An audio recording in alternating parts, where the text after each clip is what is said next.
Look clear? Kind of cleaned it. Go ahead and share.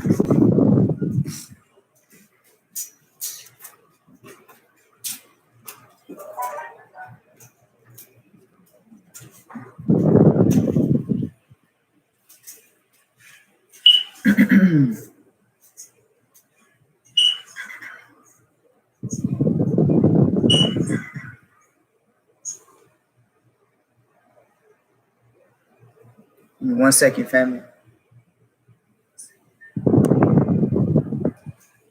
Shalom, everybody online. Happy that everybody can tap in and join us on this beautiful Shabbat. Let me see.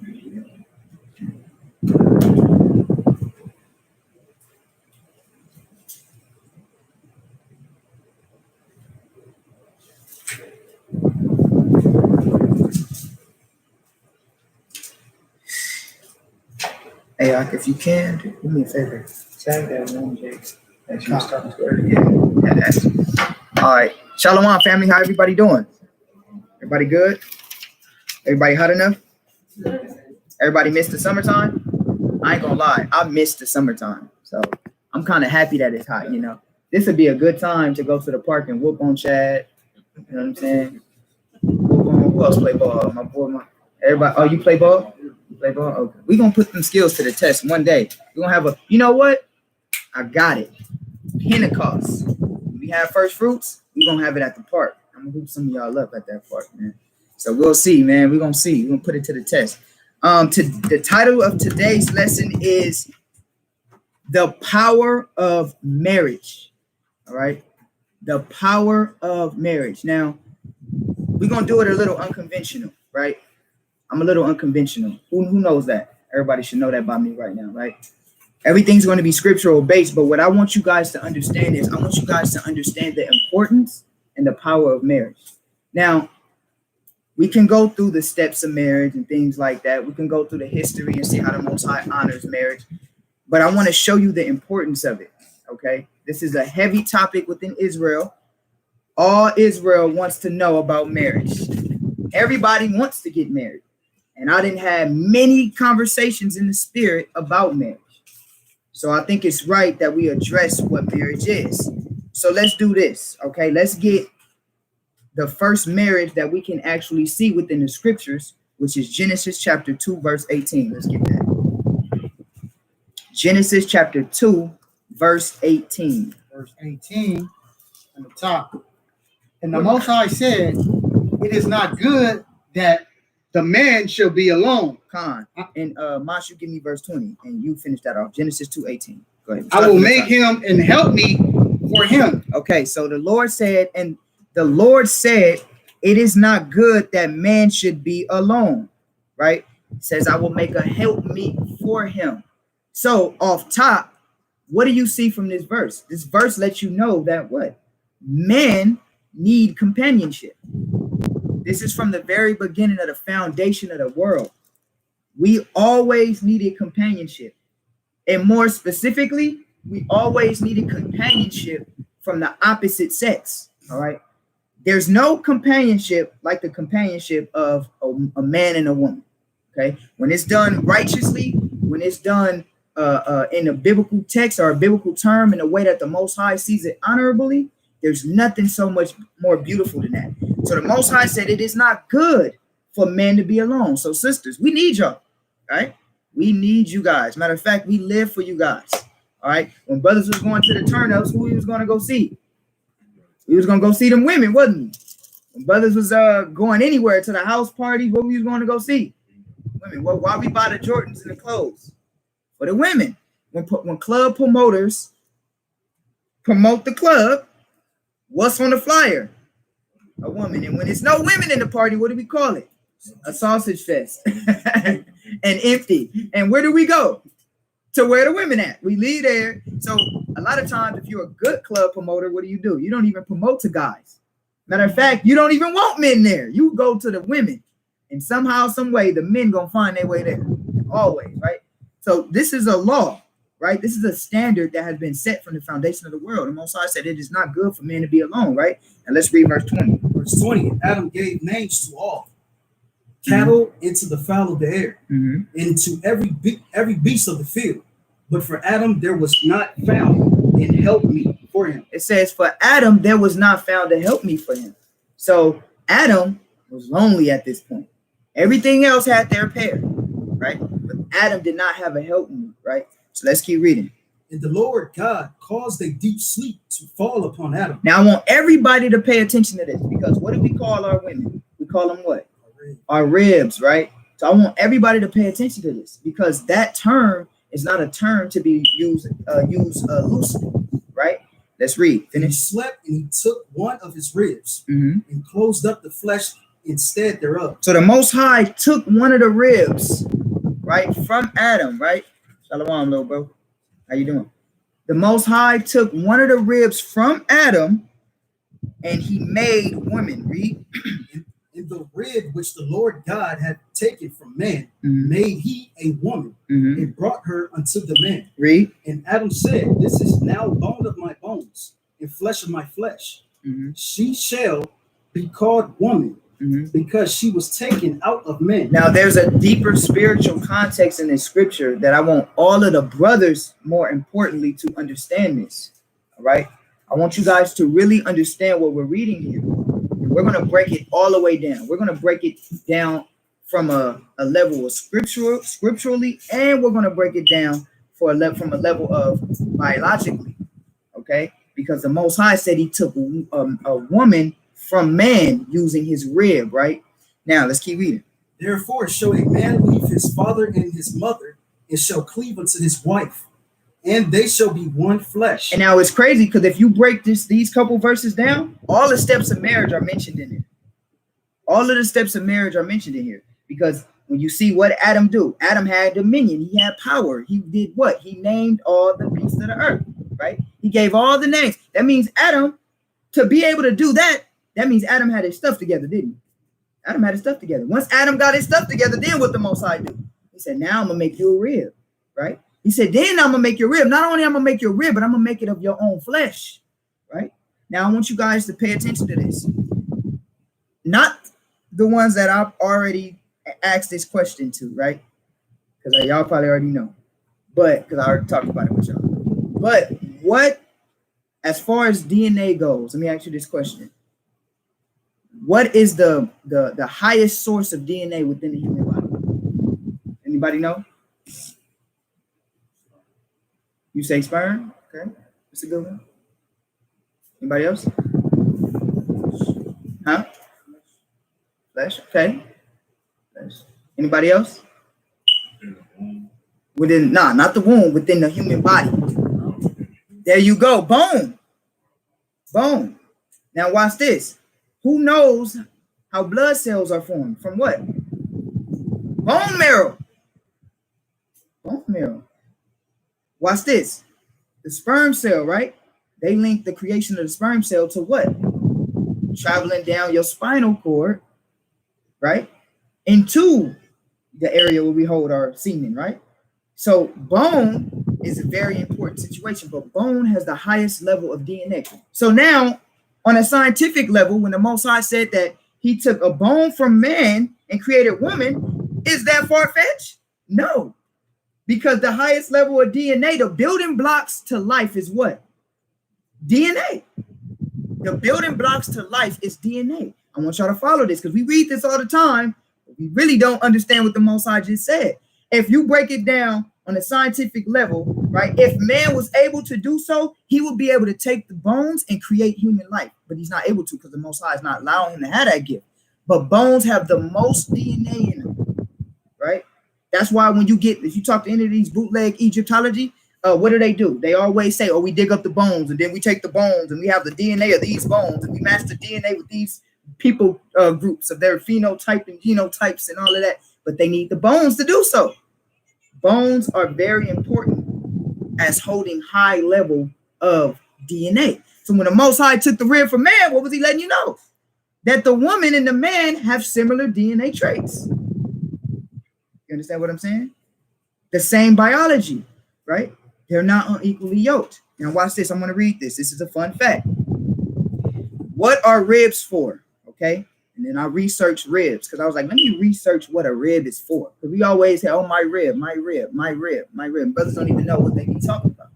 I think it's just a popular thing in Israel just to call women they ribs. But I want you to understand why we call women ribs, right? So it says the ribs, all right, partially enclose and protect the chest cavity, where many vital organs, including the heart and the lungs, are located. Sisters, listen to this, because when we call you our rib, it's deeper than what you might think. It's not just because you came from a man. Ribs are to protect vital organs. Without your ribs, you will be done for. Okay? Ribs protect the vital organs within the body. It says the rib cage is collectively made up of long, curved individual bones with joints connections to the spinal vertebrae. Now watch this. Ribs are connected to your spinal cord. Now this is very important to understand because your spinal cord acts as what? What is the spinal cord for? Anybody know what the spinal cord is used for? Your what? There you go. The spinal cord is a layer of bones that protect your neurons that come from your brain, because you literally have a cord that goes down, right? And the spinal cord is bones that protects that. And though that cord that's coming from your brain delivers all of the information from your brain to the rest of your body. So your fingers are moving because that cord from your brain is delivering the message to your fingers, right? Now the rib cage is connected to that cord. Y'all hear me? I don't know if y'all hearing me right now, right? The rib cage is connected to that cord, right? The rib cage protects the vital organs within your body. So when you say a rib, right? Because what did Adam say? I will call her what? Bone of my bone and flesh of my flesh, for she was taken from man, meaning that she's of your same mind, right? Y'all understand what I'm telling you? So now let's read this. Get Ecclesiasticus and let's read let's Sirach chapter 36, verse 22. Sirach 36, 22. Yeah, Sirach 36 and 22. Sirach chapter 36 and verse 22. The beauty of a woman cheereth the countenance, and a man loveth nothing better. Who loves the beauty of a woman? Y'all, every man, unless you suspect. I don't know not one man that don't love women. Man, I'm telling you, every man in the world loves women. Understand what I'm saying? Because, and not only women, but we love beautiful women. But now let's keep reading. Read. If there be kindness, meekness, and comfort in her tongue, then is not her husband like other men? Watch this. It says, if there be kindness, meekness, and comfort in her tongue. Now, sisters, you guys, I'm gonna be honest, because we're gonna break it down. This is the power of marriage. Men have power, don't we, brothers? But women have power too. A woman has the power to change the countenance of her husband with kind words. Man, baby, I just had a long day. The brothers was talking about me at the job, and the boss is riding me. A woman right now can massage your back, massage your feet, right? Give you that comfort and talk peaceably to you, and you're gonna feel good. That's the power. She's acting as what? A rib cage. She's acting as a rib cage because she's helping you fight off those spiritual demons. Watch this. Women ward off, good women, let me put this out here. Good women ward off evil spirits. Understand what I'm saying? This is how women are supposed to be made to help and be a help for their men, right? Let's keep reading. Read. He that getteth a wife begetteth a possession. Watch this. It says, he that getteth a wife begetteth a possession. Read. A help like unto himself. A help like unto himself. So what do we see in the garden? What happened in the garden? He said that what?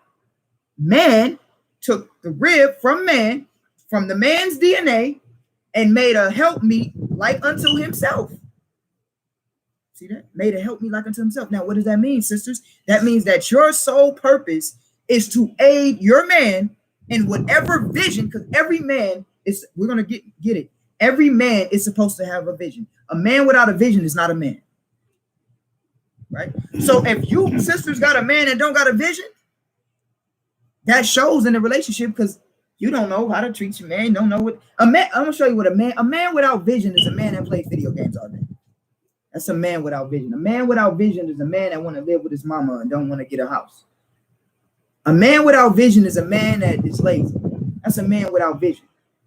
Men are conquerors by nature. We are here to conquer. We are here to have dominion. What was the first thing the Most High said to us? I give you dominion over everything, right? So in a man's natural nature is to have dominion and power. You take the man's natural nature, which is to have dominion and power, away from him. Is that a man? Man is supposed to go and get, conquer, start, right? The head. See, and Esau had, you know what Esau did? He messed up because he's taking this mentality and gave it to the women. So now the women had this mentality, but the men don't have this mentality. So that's why the men are weak. That's why we're weak for the women, because the scriptures do say that a woman shall compass a man. That's a new thing. So now a lot of brothers, you don't call the women your rib no more. You know what I'm saying? Don't say this is my rib. The women gonna say you're my rib. You got a bunch of men that's ribs to the women, and in the truth too. Got a bunch of brothers that's not kings. They ribs to women. That's why they create these doctrines and stuff like that. But if we understood the power of how a man and a woman's relationship is supposed to be, then we can understand how we're supposed to move. And literally the relationship between man and women can literally get Israel out of captivity. I'm going to show you that, right? Let's keep reading. And a pillar of rest. And she's a pillar of rest. Read. Where no hedge is, there is the possession is spoiled. It says where no hedge is, it says there the possession is spoiled. So what's a hedge? A hedge is a barrier of protection. What are your ribs? A barrier of protection. So your ribs are what? A hedge. So when the Most High is saying that he gave you a rib, the rib is to act as a first line of defense to protect you. Now, we're not talking about physically protect you. Like, I want my wife to fight my battles and I'm, no. Oh yeah, well, baby, you got to protect me. Go fight. We're not talking about that. We're talking about on a spiritual level. We're talking about the fruits of the spirit. Your wife is supposed to be a walking example of the fruits of the spirit. Literally. So when you're going through whatever you're going through, naturally, she's supposed to act as a protection in the spirit to help you fight off demonic things. Right? Read. And he that have no wife will wander up and down mourning. That's why the Most High said it's not good for men to be alone. Is it, brothers? What man don't want a nice, beautiful woman he can lean over and look at? Pillow talk to. Rub your chin hair all day. You know what I'm saying? Rub your head. Do your eyebrows like that and rub your chin and all of that. And we go to sleep like a little baby. You know what I'm saying? What man don't want that? The strongest of us want that. I don't care who you are. You can be Debo. Debo want a woman to do that to him. You understand what I'm saying? So women are important, okay? Too much in the community, the Israelite community, we don't zone in on the importance of the women. They're important. They're just not a piece of meat for us to soil our oats. You understand? They're important on so many levels. It's just not about sex. See, the world utilizes them only for sex. And what happens is we take that same mind and we bring it into truth, and we only look at them as a tool for sex. That's why you got a lot of these vultures that's on Facebook that's trying to get in these women panties using the Bible. They're using the Bible to try to get in women panties. And women are vulnerable because they're the weaker vessels. And now you got a whole bunch of fornication going on just because of Facebook. You understand? That's why the Most High said there's power in marriage, but it has to be done correctly. As a man, you have to say, okay, I want a wife and I want a good woman. So let me set myself up to add.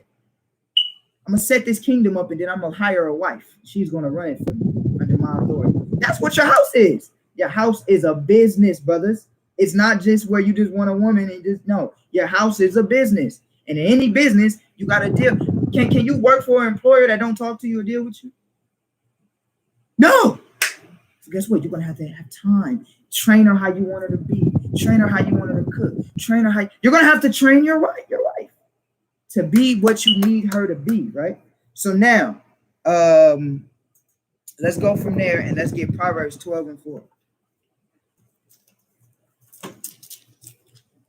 Proverbs 12 and 4. Yeah. Proverbs chapter 12 and verse 4. Yep. A virtuous woman is a crown to her husband. A virtuous woman is a crown to her husband. Why did it say a virtuous woman is a crown to her husband? Anybody? Anybody know why? There you go. So I'm gonna give you an example. Chad is strong. I always use Chad. I ain't picking on you out, but I always use you. Chad is strong. He's a strong man. But if I see his 5'2" woman talking reckless to him, I'm gonna be like, Chad ain't that strong. You know what I'm saying? How brothers feel, you know, brothers have high reverence for me, right? Right? People respect me, right? How you gonna feel? You're like, man, I got respect for that brother. You know, some brothers first time meeting me and they see my wife disrespect me. You gonna be like, damn, naturally you gonna lose respect for that man. So when you got a virtuous woman that ain't gonna move like that, she's a crown, because brothers look at a man and be like, dang, brother, house is in order. And his wife is on point too. Dang. He told his wife, come here, and she got up with no lip and came here. Man, the man is gonna get double honor for that. And the man, that's the unwritten rule in the man society, isn't it? That's the unwritten rule. We don't talk about it, but we all know if you judge by how a woman respects you, how your woman respects you. Ishba, he looking on right now. I know he is. Ishba said, man, when I meet it, you know, y'all know how Ishba is, right? That's my quote. He said, when I meet a man and I see a man, woman talking to him reckless, I gotta say, hold on, and I gotta question that man's masculinity. You got a virtuous woman, right? It says what, Reed? A virtuous woman is a crown to her husband. It says she's a crown unto her husband. Why, Reed? But she that maketh ashamed is as rottenness in his bones. You see that? It says, but she that maketh a shame of him is like a rottenness in his bones. Y'all know what rotten means, right? Can you imagine if your bones was rotten? You can imagine that, huh? It'd be crazy. So he's comparing that to a relationship of a husband and a wife, a virtuous woman, right? So now let me read this. Bone, this is a fun fact. Bone is one of the best sources of DNA from decomposed human remains. Even after the flesh is decomposed, DNA can often be obtained from demineralized bone. So bone contains DNA. So now let's get this. Get Genesis 2 and 23. I'm gonna show y'all something. Follow me here. This is the power of marriage, right?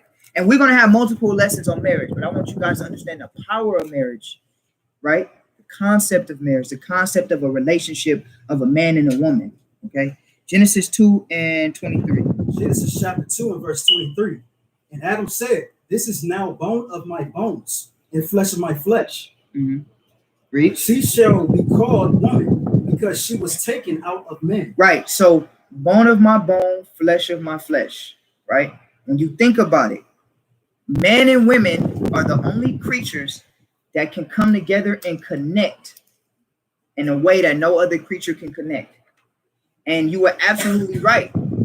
You said the sperm, right, has a high level of DNA in it as well. But the sperm is also created based off of bone marrow as well. So now, when you lie with a woman, what are you sharing? You guys are sharing fluids. You guys are sharing DNA. That's why the Most High God said, you're not supposed to sleep with another man's wife. That is a false and an unbalance. You understand what I'm saying? Because the DNA that should, now, how many of you guys know this? I forgot the politically correct term for this, but how many of you guys know that when semen goes into a woman, that semen can last in a woman for a period of almost some years? 5 years? 20 years? 20 years. So y'all think, oh yeah, it's all good. She didn't clean herself, thought she did. And DNA is in her from you for 20 plus years. So now you wonder why, dang, my son don't really quite look like me. Might have a little bit of that DNA from the other man. This is true. This is all facts. Y'all got to look this up. That's what the Most High said you ain't supposed to have. Women ain't supposed to be going from man to man to man to man to man like that because you sharing all this DNA. Now, DNA is what? DNA is, I said it earlier, I don't know if y'all caught this. DNA is the building blocks for life. Now, I want y'all to follow me. DNA is the building blocks of life. That's the fleshly representation of what? The spirit. Okay? So when you sharing DNA, what are you sharing? Man, y'all gonna understand. Y'all gonna understand how important this is. That's why you don't want to just be laying with nobody, because you don't know the DNA and the spirit of that individual, and it's gonna be made very clear after this. So let's get Genesis 29:14. All right, just so you can understand that brothers also can come from the same stock. Y'all ever heard that? Whoever heard of dog breeders? Dog breeders, you be like, they come from the same stock. You understand what I'm saying? All right, let's read that when you got it. Genesis chapter 29, verse 14. And Laban said to him, surely thou art my bone and my flesh. Right. So Laban said, surely you are my bone and my flesh. So he was actually talking to Isaac. Okay. Talking to Isaac. Or was that Jacob? I'm sorry. Jacob. Excuse me. He was talking to Jacob. And what did he say? He said, you are my bone and my flesh. Because what did Isaac tell Jacob to do? He said, go get a wife of your kindred, of your flesh. Right? He didn't say go get any wife. He said go get a wife of your flesh. So he went to Laban. Laban was his uncle. He said, you are bone of my bone and flesh of my flesh. He said the same thing that Adam said dealing with his wife. So that is very important. DNA, genetics is very important when it comes to picking a wife. Most High tells you that. Now, what you have to do is when you study the scriptures, you have to understand the scriptures is going to give you the layman terms of everything. You have to go in detail and search out the matter, search out the secrets of what the Most High is talking about. Because nobody would have probably guessed, right, that when he said bone of my bone, flesh of my flesh, that he was talking about DNA. Nobody probably wouldn't even get there. Oh, how did, they make jokes all online. How did God take a rib from a man and make a woman? You don't even understand DNA. See, the Most High is a creator.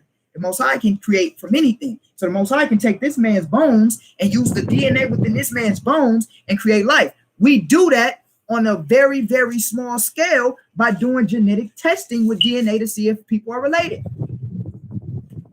The Most High does it on a larger scale because he's the creator. Understand? So now it makes now it's not too far-fetched when you see that. Seeing that bones hold more DNA than anything in your body. Bones hold one of the most things to hold DNA than anything else, right? So now let's go from there and let's read Ephesians 5:28. Ephesians 5:28. Now watch this, brothers. Shalom to everybody that's online. All right. Thankful for everybody. Please share, like, subscribe, hit the bell. We'll be coming with a lot of breakdowns and understandings, okay? So for everybody online, please like, hit the bell, subscribe, share the video, okay? Let's read Ephesians 5:28. Chapter 5 and verse 28. So ought men to love their wives as their own bodies. Now, brothers, we are commanded to love our women as we love our own bodies. Read. He that loveth his wife loveth himself. Now, why would it say he that loveth his wife loveth himself? Huh? She come from you. What else? Think about it.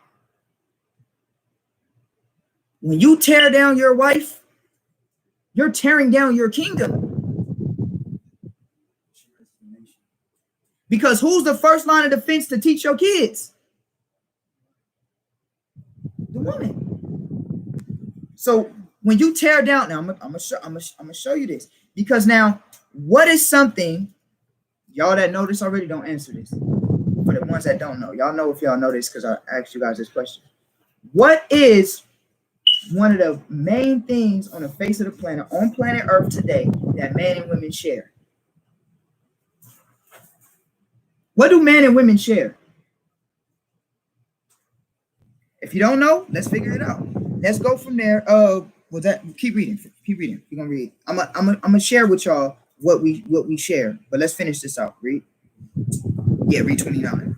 For no man ever yet hated his own flesh, Right. but nourished it and cherished it, even as the Lord the church. Read. For we are members of his body, of his flesh, and of his bones. Right. Read. For this cause shall a man leave his father and mother, and shall be joined unto his wife, and they two shall be one flesh. How do men and women become one flesh?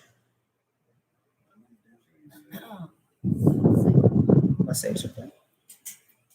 You become one flesh by sex. That's right. That's actually a right answer. Hey, sharing DNA. Yeah. I'm gonna show you something. Read. What's this? This is a great mystery. It says, wait. Now, Paul said that statement is a great mystery. Even Paul was like, this is a great mystery. Paul said, he quoted exactly what Adam quoted, and then he said, this is a great mystery because it's a mystery. How do men and women share the same flesh? It's a mystery. Like, okay, sex, right, DNA, but how do we share the same flesh? Read. But I speak concerning Christ in the church. So yeah, so Paul was giving an analogy dealing with the relationship between a man and a woman, but speaking in accordance to Christ. But he did make mention that this is a great mystery, how men and women can share the same flesh. You know how you share the same flesh with your rib? You share the same flesh with your children. Your children are you and your husband put together. So when a man say, if you hate your wife, you hate your own flesh, because when you have children but you're showing hate to your wife, what are your kids going to see? That's your legacy. You share the same flesh. Literally, DNA is shared and creates a whole entire human being. So when y'all see my daughters, guess what? That is me and Lashi put together. You see this right now. This man's wife got a baby, one of his seeds, hopefully a little boy, right? Because my kids need a good man around, all right? This man hopefully has a seed, but in his wife's womb is what? His flesh been manipulated with her DNA. And it's infusing, it's cooking up right now. So when his child is born, guess what? He's going to say, this is me and my wife together. We share one flesh. Let me show you. Let's go from there and let's go to Genesis 1:28. Now, this right here, I want you guys all to pay attention to. This is very important for the next generation of children that is born within our nation. All right, let's read Genesis. Genesis chapter 1 verse 28. Yep. And God blessed them. And God said unto them, be fruitful and multiply. What did he say? Be fruitful and multiply. So guess what? I'm not even gonna spoil it. I'm gonna give it to y'all in a minute. Finish that off. Read. And replenish the earth. And subdue it, and have dominion over the fish of the sea, and over the fowls of the air, and over every living thing that moveth upon the earth. So the Most High said, be fruitful and multiply. Brothers, what do you have? And inside of our testicles, we got some fruit in there. Right? We got seeds in there. Semen. Seeds. Now, I'm going to read a fun fact for you. Check this out. This is from, I'm going to give you this source. This is from history.com. Okay? History.com. So this is the History Channel. All right? Anybody know the History Channel? I say, I'm the only nerd here. What I say? Everybody watch? Okay. My young boy watched the History Channel. Okay. I watch the History Channel a lot. They have a website. Okay. They have a website you can get information from. So I got this information. It's called eugenics. Now, anybody ever heard of the word eugenics? No? Okay. Eugenics. I'm going to read. Eugenics means good creation. That's what the word eugenics means. It means good creation. Now watch this. Eugenics is the practice of advocacy of improving the human species by selective, mating people with specific desirable I'm sorry, forgive me for this word. What's that? I think that's hereditary. There we go. That's what it is. Traits. Okay. Hereditary. There you go. Sorry, had a brain fart. Hereditary traits. Okay. So I'm gonna read it one more time. Eugenics is the practice, right, of advocacy of improving the human species by selective mating people with specific desirable hereditary traits. Okay. So eugenics is like, say, if I want my child to be strong, right, and tall, I'll say, Chad, come here, Chad. And then I'll say another woman that's probably of a tall stature, and I'll say, come here. And then I'll make you guys come together to have a genetically tall child. If I say D is kind of smart, I noticed that D is kind of smart. You know what? And I noticed that she's kind of smart. Come here, D. I want you and you to lay together to have a smart child. This was practiced all throughout the Americas. This was practiced in slavery, where what did they used to do? They used to take the strong and breed with the strong. Let's say you might have had a gift of cooking. Oh man, I know this brother right here got a gift of cooking. You know what? And I noticed this sister, they get out. That's what the slave master used to do. Come here. He used to get them. I need you to lay down because I need the child that you have to genetically be able to be more prone to know how to cook. It's basically genetic selecting through different human species, right? America practiced this, and the German society under Adolf Hitler practiced this, right? Genetically breeding so that they can have genetically a superior race. That's what they call it. Now, this is practiced within the scriptures, because when you say, now let's keep reading. Watch this. It says it aims to reproduce human suffering by breeding out diseases, disabilities, and so-called undesirable characteristics from the human population. So guess what? If you're sickly prone, I don't want your DNA.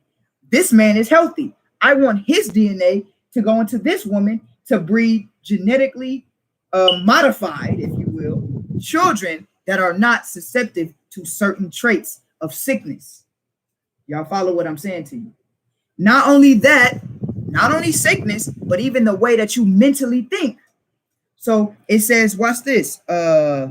Characteristics, I said, right? Undesirable traits. Watch this.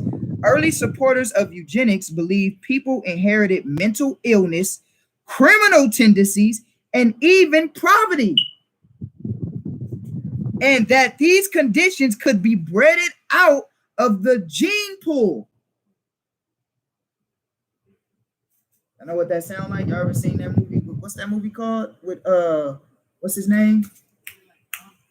That's dog breeding. But what's that movie called? With Key and Peele, what's his name? Get Out. Get Out. What were they doing? They were basically, it was more like, fictitious, but what they were letting you know is they wanted the people with the superior genetic gene pool. That's why, sisters, man, stop playing with these Edomites. You're giving your godship that God has given to you to these damn beasts. Hey, let me get a precept. Go ahead, support that. Give me Ecclesiastes 26 and 20. That's right on point. The Lord said this. He covered this too. He wants us to practice eugenics. Read that. Righteously. Sirach chapter 26 and verse 20. When thou hast gotten a fruitful possession through all the field. So we got the field, right? We got a fruitful possession. That means talking about a woman. Throughout all the field, we got all types of different flavors of woman, right? But you're a fruitful one. that's ready to bear children, you know what I'm saying? Preferably younger, you know what I'm saying? A woman that's younger that can bear children, read. Sow it with thy own seed. Sow it with what? Thy own seed. With your own seed. Going to what Roger was talking about, bone in your flesh, right? Make sure that you stay within your stock. Why? Trusting in the goodness of thy stock. You already know we the best of the best, right? That's evident, right? Just in our nature. We ain't even got to do nothing. Just in our skin. You know what I'm saying? We know we greater than everybody else. You know what I'm saying? Within our own physiological makeup. Just the point, really. So thy race which thou leavest shall be magnified, so like you having the confidence of their good descent. Read that again, because the Lord racist, right? They said the Lord not racist. Read it again. So they emphasize race. So thy race. The Lord is racist. So thy race, right? The 12 tribes of Israel should be what?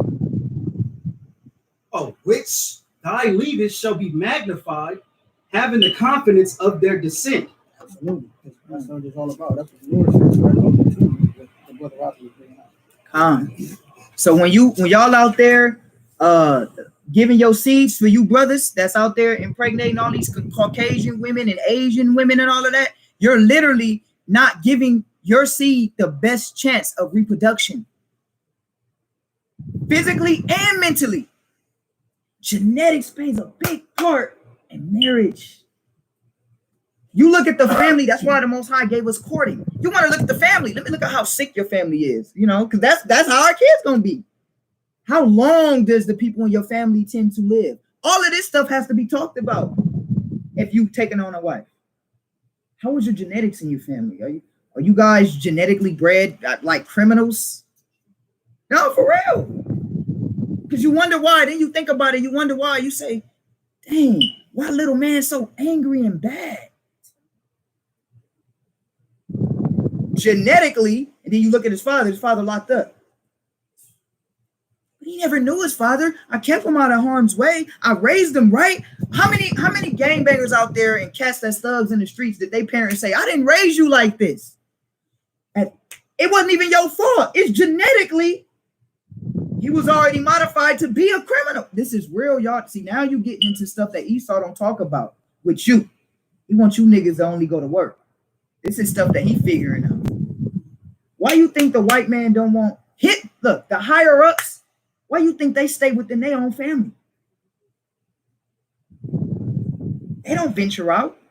They stay within their own, and then they selective with who they get that their kids marry. Unless you got the little millennial white girls and white boys that just, everybody's one, and you know, you got them. But when you get to the real Edomites, the real Caucasian people, he not about to go lay with that man's daughter, because they got a little arrogant. Whereas we used to be looked at as, dang, they're superior in race. We're still superior in race, but what they tried to do was over time dumb us down, and they don't want, in their minds, your dumb DNA to get into their children, because all black people are just monkeys and stupid. Now, they might not tell you this in your face, but they saying this behind your back. But really, I applaud them for that, because our DNA is actually pure. Do you know the same minerals that are in our skin is the same thing that's made out of copper? Higher levels of it, though. That's where you get melanin from. They call melanin, what they call it, they call it gold. They call melanin gold. You guys know that? You understand? Even our hair and the way everything. I want you guys to leave here and feel good about yourself. Even the smallest of our men, right? Right now, I think the smallest of us in here is me and Kadir, right? We the smallest in here, but if me and him start doing some push-ups, we gonna right away get cut. Instantly, right now, I can bust out some push-ups and start to see the shape. Like, dang, I do it all the time with my wife. I'm like, dang, I look. When I get back on my workout tip, I'll be like, dang, I look pretty good. You know how long it take Edomites to get cut? They don't get cut and strong. Am I lying? I'm not lying. You can look this up. Right. See, exact, man. Good point. We was talking about the early 60s, late 60s, early 70s. Back in the day, all of the brothers had afros. Ishbak gave me this game. All of the brothers had afros and was buff, walking around like human tanks, putting cups on their chest and bouncing the cup up and down. walking around like gods. Back in the 60s and the 70s, you couldn't even be a part of the police force unless you were 6 feet and up. That's how strong. In the prisons in the 60s and the 70s, the prison guards wasn't running them prisons. Them black brothers, they had to take the weights away from brothers. And the brother still was getting big by just push-ups. I mean, do we need to say more? Look at LeBron James. I mean, every physical sport they didn't let us into, we physically dominate. It ain't even a, you might get, and then it's not, and I'm not saying that it's not of every race. It might not be some people that are like got some superior traits about them, but on the level that we have it, it's nobody. Think about it. I say it all the time. You got a football, right? Said Hut, you throwing that football 20 yards, right? It's landing and hitting its target. Take the football out of his hand and put a spear. Now, guess what? You bred for war. Take the football out of his hand, put a spear, and now you got people really going to war. They flipping over people in the end zone and all of that. Now take that to war. What you think we was doing in war? That's why Esau said, I gotta get this gun. Said I gotta. And then guess what? Y'all remember the musket guns? Even our Native American brothers was putting them brothers to shame. They had them bow and arrows and knocking them down, shooting 3 at a time, like on a target. Craftsmen, them Native Americans, because them our brothers too. That was in war. That was in the trees, knew the environment. That was knocking Esau down. Esau didn't. Don't. Let's be real. Esau just didn't come over here. But you know what killed us? We killed us. When the white man started getting smart and started giving treaties and saying, "Hey, I'll help you take down those native tribes over there if you work with me." And then he did that, and then we took each other down. Understand? So really, we are our own worst enemies. See that? But the point of this is, when you deal with eugenics, look that up. I want y'all to look that up. Now you understand when you pick it, the brothers that don't got a woman are the brothers that want a second wife. If you picking you a rib, you make sure you, let me look at you. Let me see how you are. Let me see. All the people in your family overweight, are they tall, skinny, are they sick? All that stuff. You should look. No, I'm serious. You should look at that. And sisters, likewise. Let me see what kind of man you are mentally, because that's how your son gonna be. Let me look at your dad. Let me look at you. Let me look at your grandfather. How was your grandfather? Can I meet your family? Why do you think you meet the family? You meet the family because not because I'm trying to impress the family to get this chick. You meet the family because once you have seed, you're sharing genetics. Now you all have a genetically union child. So you want to look at that. It's so deep what he's talking about. I don't know if y'all really grasping on what he's saying, but it's really, really that serious.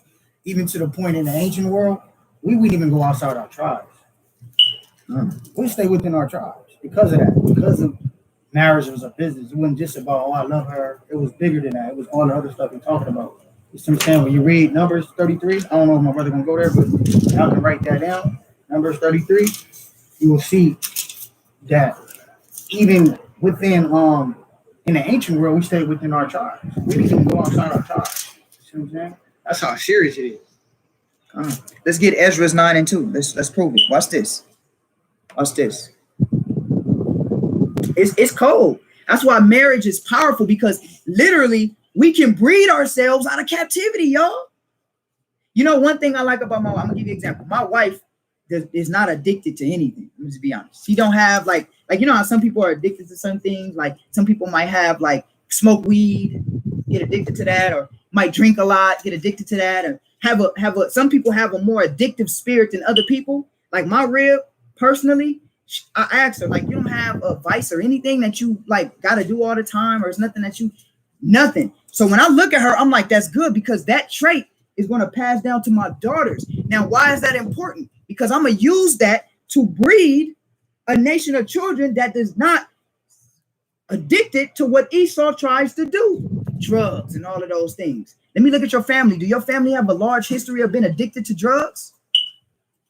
And watch this. This knowing and understanding your genetics, this information just doesn't help you pick a mate. This information helps you understand yourself. My mom said something that hit me, right? I'm going to say it because I'm in the spirit right now. So I'm going to say it. When I'm in the spirit, I got to say what I got to say. Now, I had an issue where I had to stop drinking because I was noticing I started drinking a lot. I started drinking heavy. You know what I'm saying? I started really drinking a lot, and then like sleeping on the couch, and you know what I'm saying? All of that. And I had to stop that. But my mother told me something. She said, son, you better be careful because you know your grandfather died from alcohol poisoning. My grandfather was an alcoholic. Y'all see what I'm saying? Not only my grandfather, all praise to the Most High, never got into drugs, but on my father's side, a lot of my uncles are addicted to drugs, cocaine, heroin, all of those things, right? So now what you have to say is, I know now from looking at my family, I can know myself because all of that is DNA traits. So now I can look at that and say, okay, Rata, you might not want to try that drug based off of the genetic characteristics of your family because you might get too addicted to it. Those things will help you. I'm telling you. Go back. That's why the scriptures say, prepare the search of thy fathers. It didn't just say prepare the search of thy fathers just because it's like go back and research your history. It's talking about your characteristics of your family. Your lineage. Lineage is everything, man. This is powerful words that we speak in here. This is the power of marriage because you can now, I think I said it earlier, we can genetically start engineering our children to get out of captivity. Do y'all hear me though? We can start literally, we don't even have to bring people in the truth no more. We can genetically get it done. You and y'all have pure spirits. Y'all had children, your kids. That's why when I look at my kids, I'm going to use me as an example because I have a lot of kids. That's why when I look at my kids, I'm like, dang, they're kind of good. Like, that's crazy how they are. Well, me and my wife were equally yoked. It's deeper than what you might understand. You might say, oh, yeah, that's your wife. Y'all. No, me and her are really seriously equally yoked. A lot of traits we share as children when we were children. I'm going to give you an example. Just that will to want to do good to people. Naturally, just a natural good person. I had my little hiccups here and there, but I was a naturally good kid. I used to see people getting bullied and stand up to the bullies. I used to hate that. Naturally good. My wife is the same way, right? Good to each other, right? Now, when you look at the kids, that's reciprocated in the kids because what do? You can see it in their relationship together because they got each other back. My daughters, not in a way of fighting, but they have each other's back. They're going to watch each other. You see my oldest daughter, Parah. Okay, I'm going to use that as an example. My oldest daughter, Parah, she's very responsible. She takes care of her sisters. She literally takes care of her sisters like she's the second mother. Well, when you look at my wife, if you knew my wife's history, my wife was like that to her sisters. So now my daughter naturally gets it naturally, but my wife was more so, it was in her, but it was kind of forced upon her when she was a young child because her mom had to go to work and things like that. So my wife had to take care of it. My wife was feeding them dinner, cooking for them, cleaning for them, all of that. My wife was literally acting as the man in the house when my mother-in-law wasn't there. So when you see those traits and then I randomly look at my daughter, Parah, I'm like, dang, that's crazy. She naturally got it. She didn't even have to be that way to a certain extent of how my rib had to be, but my daughter is naturally that way. That's from genetic traits that was handed down from her mother. So you can see the stock. That's why when you go and you marry your sons, and then I'm gonna get this Ezra in a minute. When you marry your sons or you marry your daughters out, you want to literally, you don't just want to pick anybody. You want to look at their father. That's why when I marry my kids off, I want to meet your daddy. Let me meet your dad. I want to see what type of genetics you display. You understand? All of that is important. Let's read this. Ezra, excuse me. I'll say Ezra. Everybody following? Ezra 9. Let's read verse 2. Ezra chapter 9 and verse 2. For they have taken of their daughters for themselves and for their sons. So now at this time, right? Anybody know this specific time and period? What we were doing is we were mixing, mingling with the other nations. We were literally taking our sons and giving our sons to heathen women and vice versa, right? So we were mingling our seed. Now watch what the Most High says, read. so that the holy seed have mingled The what? themselves. The holy seed. The holy seed. Now, what does holy mean? Huh? Anointed. Set apart. Holy. Brothers, you have holy seed within your loins. Now, if you take holy seed, if y'all take a good seed, a good apple seed, and you put it in messed up soil, can it grow? No. If that soil is messed up and lacking nutrients, I'm going to share with y'all something, right? So it says the holy seed, right, Reed? Have mingled themselves with the people of those lands. The holy seed has mingled themselves with the people of the land. Now, this was a major problem. Why? Because when you start to mingle the seed, who knows about dog breeding? Nikki said it earlier. Who knows about dog breeding? Who knows or knows anybody that used to fight dogs? Anybody? Right? What do you want to do? You want to get the meanest dog and breed it with the meanest dog. You don't want that. There you go. You don't want that. No disrespect to the small guys, I'm small, but you don't want that runt. You feel me? But then it's crazy because sometimes the runt can get big and be a beast. You know what I'm saying? Based off of because the mindset is based off of genetics. I'm trying to tell y'all. So that's why when you ever met those big guys who's real big, but they real scary? How you big and scary? He got all the other genetics right. He big, strong. He got all the other genetic traits right. But the genetic trait he didn't get, he's scary. All of that is genetics. I want y'all to understand this. Why is marriage so important? The power of marriage. I'm showing you the power of marriage. We can literally, and y'all don't understand. I don't want to jump the gun. I'm about to show y'all something. Let's finish that up. Watch this. Yeah, the hand of the prince and the rulers had been chief in their trespass. Now, this was a trespass because what happened? Our seed began to be mingled, and the genetic characteristics of that seed begin to diminish. So whereas we were at our strongest, now we're at our weakest and at our lowest. Understand? Now, this happened throughout history, but it's one key thing that I want you guys to get. One key historical factor that nobody really thinks about when it comes to genetically making our seed lower and lesser, right? Let's read, let's go to Genesis real quick. Watch this. You want to do Genesis? Hold on. Let's get Genesis 1 and 21 real quick first. Let's get this. Genesis chapter 1, verse 21. Genesis chapter 1 and verse 21. And God created great whales. So the Most High said he created great whales, read. And every living creature that moved. Which the waters brought forth abundantly after their kind. And every winged fowl after his kind.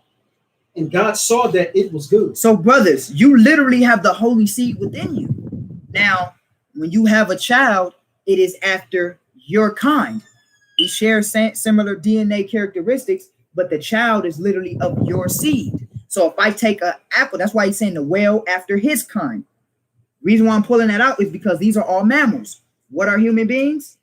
Mammals. So if we take that type of mindset and we put it with this scripture, you can see that the seed is after the kind of the father. It says after his kind. That's why all you cats that deal with the mamzer doctrine, your doctrine is trash because you are what your father is. The seed is after his kind. So if we have a royal seed, why do you think naturally the other heathen women want to be with black men?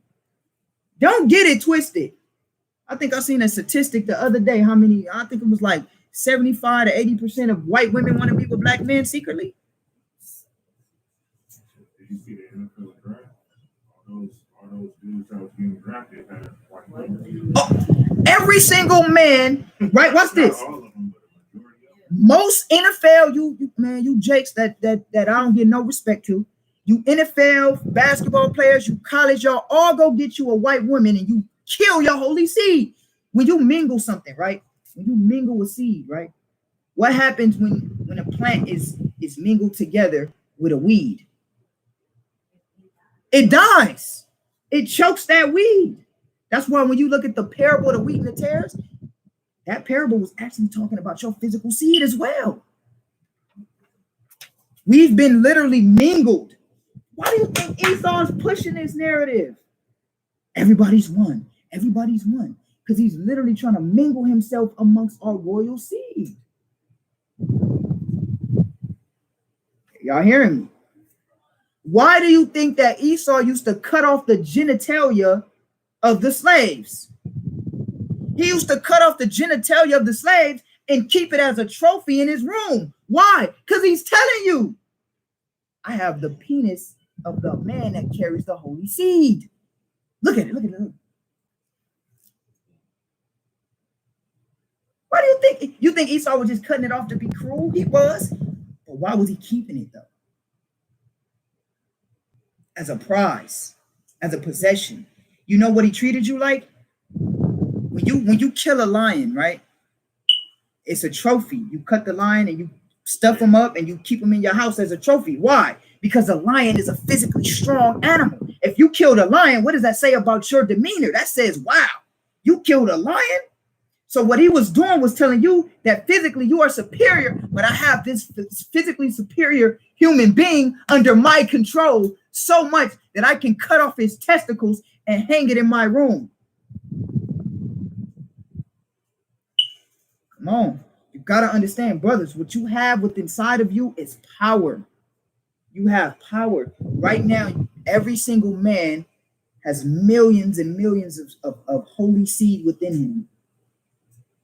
That's why the Most High said, be fruitful and multiply the seed after your kind. Let's go from there and let's get verse 25. Let's stay in Genesis chapter 1 and let's read verse 25. God made the beasts of the earth after his kind, the cattle after their kind. You see that? So the beasts of the earth after his kind, the cattle after their kind. Read. And everything that creepeth upon the earth after his kind. Right. So seed, right, is what determines the type of kind that you're going to have. Okay. But let's hold that, right? I'm going to come back to that.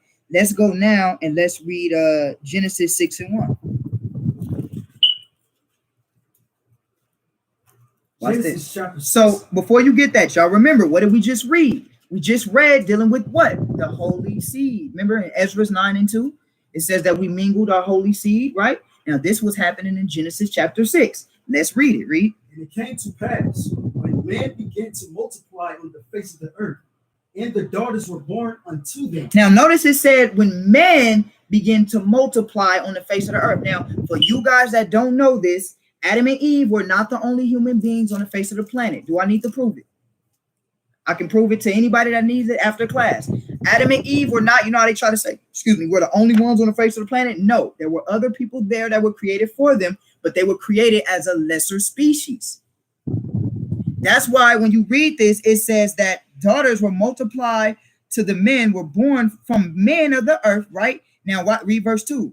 Verse 2, that the sons of God saw the daughters of men, that they were fair. Now, what you have is here is you have this particular verse. People say, yeah, angels came down and they laid with the women and they started having all these giants. No, that is not what happened. These sons of God, I'm going to prove to you who they are. First, let's prove who they're not. Let's read Hebrews 1:5. Show you something. The holy seed has been since the time of Adam. Do you brothers understand what y'all have inside of your bodies? You have to give that seed to a woman that is worthy to hold that seed. Hebrews 1:5. Read. Hebrews chapter 1 and verse 5. So all you brothers out there that's dealing with the Nephilim doctrine and all of that, and angels laid with women and all of that, right? Let's see this. Read. For unto which the angels said he at any time, Thou art my son. This day have I begotten thee. And again, I will be to him a father, and he shall be to me a son. You see that? He said, for unto which of the angels at any time, and I see your question, CJ. I'm gonna pull out some scriptures to prove it to you real quick. But you see it right here. It says, for unto which of the angels said he at any time, Thou art my son. This day have I begotten thee. Which angel did he ever call son? So when it says the sons of God lay with the daughters of men, was he talking about angels? He never called an angel his son.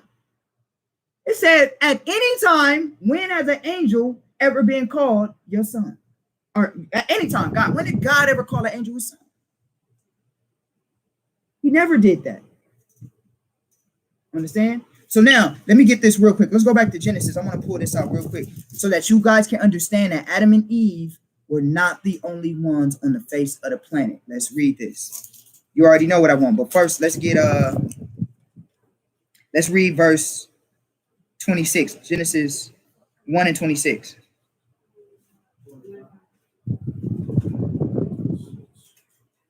Okay. Genesis chapter 1 and verse 26. And God said, let us make men in our image, after our likeness, and let them have dominion over the fish of the sea, and over the fowl of the air, and over the cattle, and over all the earth. Read verse 27. Verse 27. So God created men in his own image. In the image of God created he him. Male and female created he them. Right. So now when you see here, you see male and female being created. Later in chapter 2, you see that what? Adam and Eve were created. So now what is that saying? All men were created, but there's a superiority within man, within the nations. Just like a lion is a cat, right? But it's the superior cat. So that's the same thing. So now let's read what I want you to get. So you see that men were created here, and then you read in chapter 2 where Adam and Eve were created. So man was already created, but let's read. Genesis chapter 5 and verse 1. 5 and 1, read. This is the book of the generations of Adam. In the day that God created men, in the likeness of God made he him. Not that one. I want 4 and let's read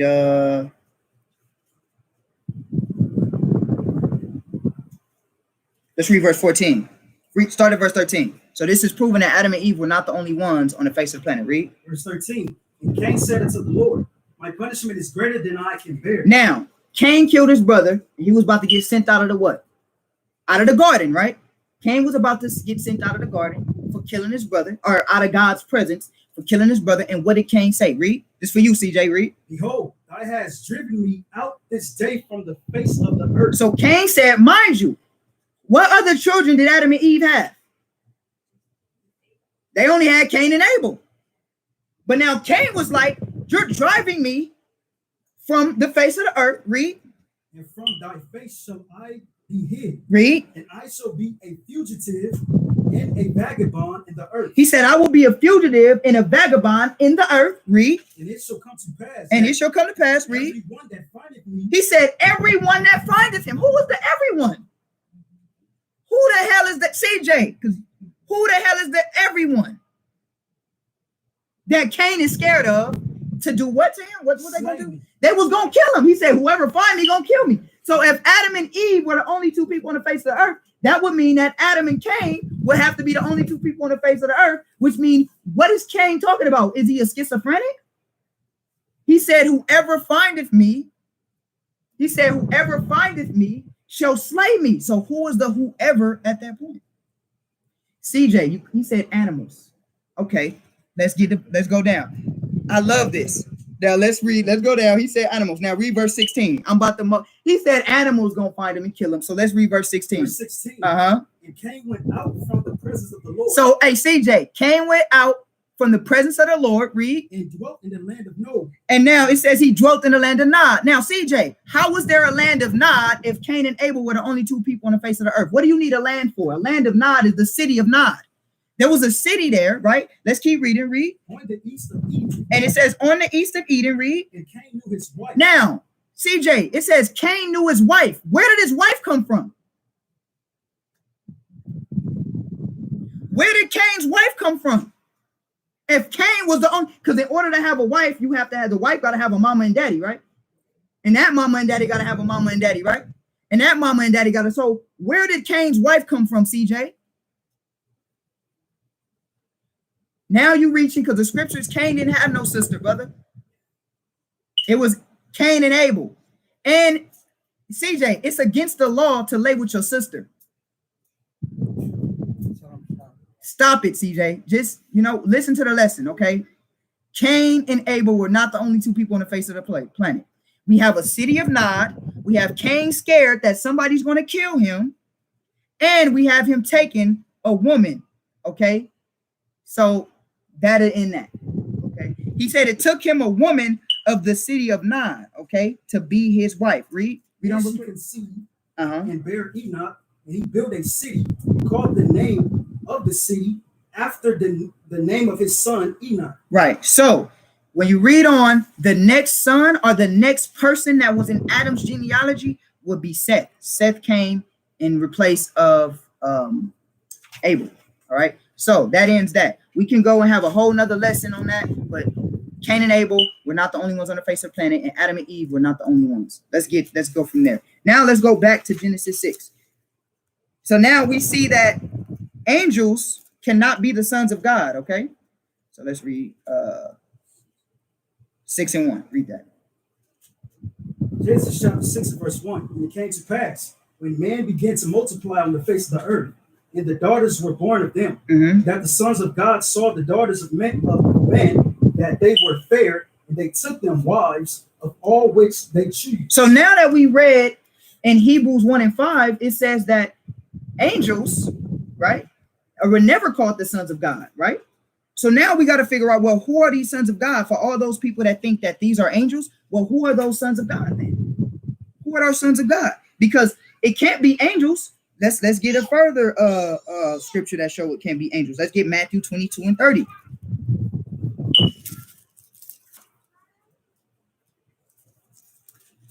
Matthew 22 and 30. Let's read that. Matthew chapter 22 and verse 30.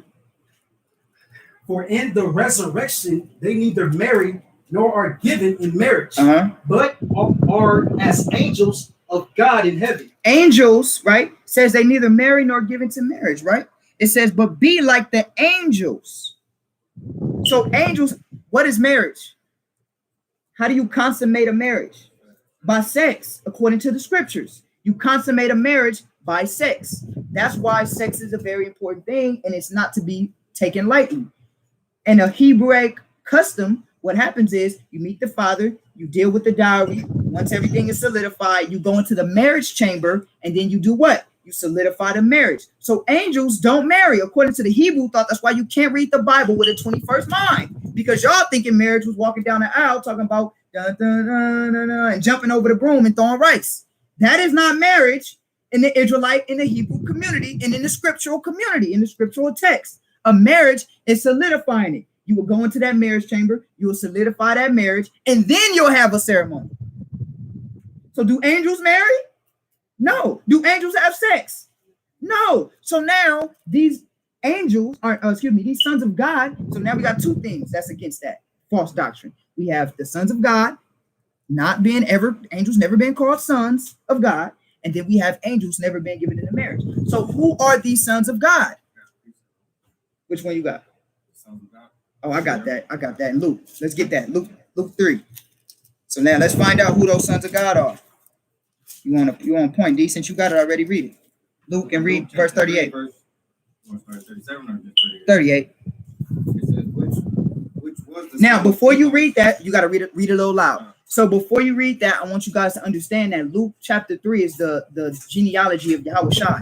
So basically, it's taking you from Adam all the way till you get to Christ. So I'm just going to skip and go back to Adam. So now this is a man's genealogy. This is Yahweh Shai genealogy. And what did he say? Read verse 38. Luke chapter 3, verse 38, which was the son of Enos, which was the son of Seth, which was the son of Adam, which was the son of God. Who was the son of God? Adam was the son of God. Adam was the son of God. So Adam and his sons were who? Who are you? We just brought it out. You are what your father is. So if Adam is a son of God, then what does that make his children?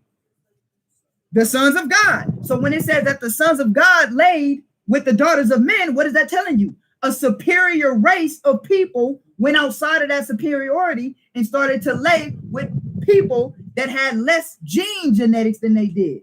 That's what it said. And that is what's going on today.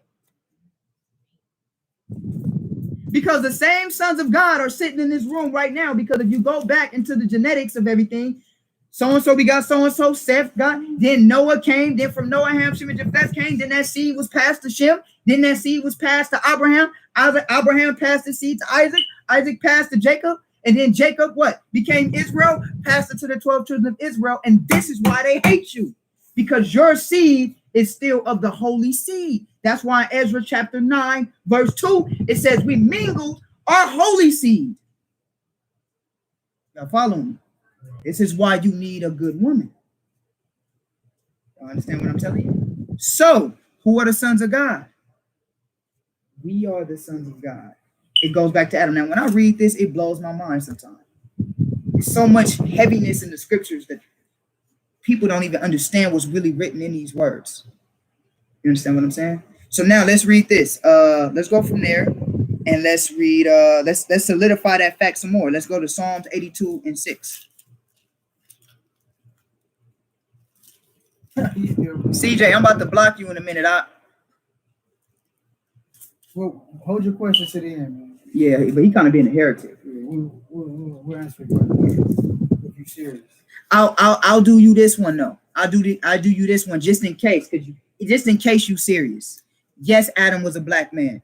For one, I'm gonna prove it in two ways. I ain't even gonna go to the script, but Adam was formed out of the dust of the ground.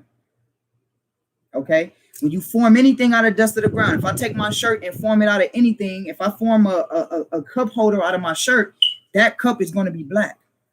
We already know that the white race, even let's deal with genetics, even the white race will tell you that the first man was black or a man of color, because the only person that can give any other different shades of people is the black gene. You know what they call it, CJ? Maybe you need to look this up. Look up the Eve gene. The Eve gene is a gene that's only with or solidified to be with so-called melanated people. And that gene is the gene to be able to bring forth different shades of people. Brown, dark brown, light brown, all type of brown. This is scientific. This is your white man science that's telling you this. So with that being said, the white race, right? The white race on the abundance that you see with us cannot breed. When a white man have a child, it's going to be pink. And it's going to continue to be pink unless they lay with a sister. You understand what I'm saying? So the black man is the only man that can breed different genes of different colors and different shades of people, okay, which is melanin. All right. So look up the Eve gene. You'll see that the white man, since I don't know if you're black or white, but whatever you are, you believe the white man's science over the Bible anyway. So look up the white man's science to prove that the first man had to be black, okay? And Adam was formed out of the dust of the ground. When you get dust, right? What's in the dust of the ground? Minerals, right? When the dirt is real healthy, what color is the dirt? Dark black. Real dark black. When you turning that soil, you putting that manure on it, right? You turning it over and making sure it can be cultivated to cultivate that good seed, which we're going to get into the woman in a minute and compare how she's like the earth. And you get that good seed and you want to get that good soil, it's real dark and black. Imagine how black, and when it's lighter in color, it's more dry. You understand what I'm saying?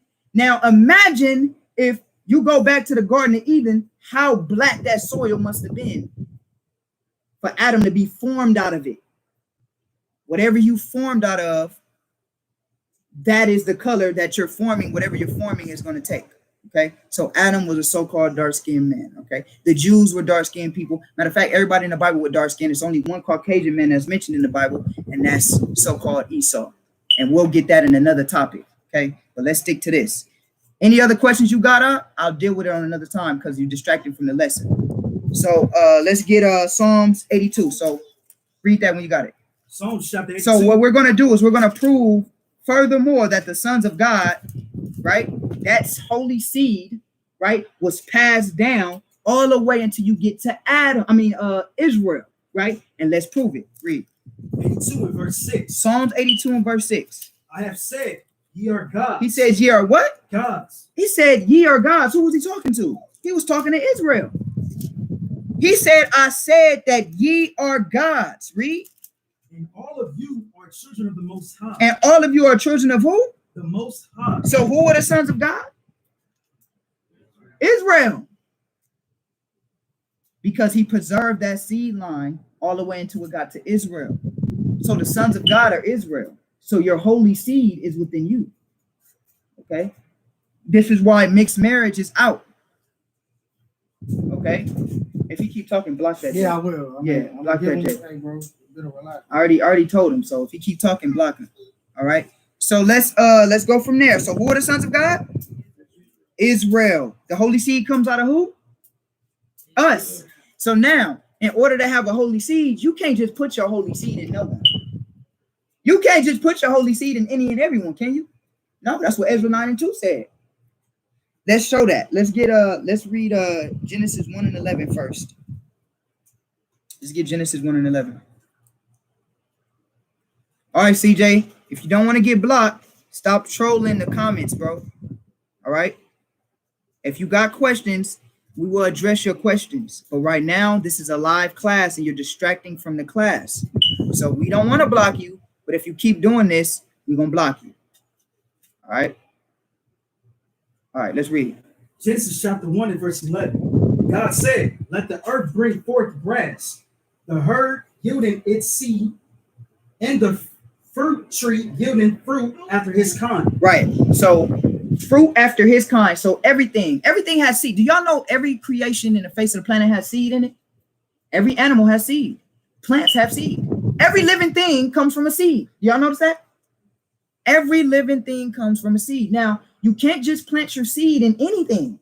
Brothers, you can't stop doing that. Stop giving up your holy seed to just anybody. You can't just plant your seed in anybody, right? Let's prove that. Now, does anybody know the term husbandry and what it means? No? Huh? Till the ground. You've been studying, huh?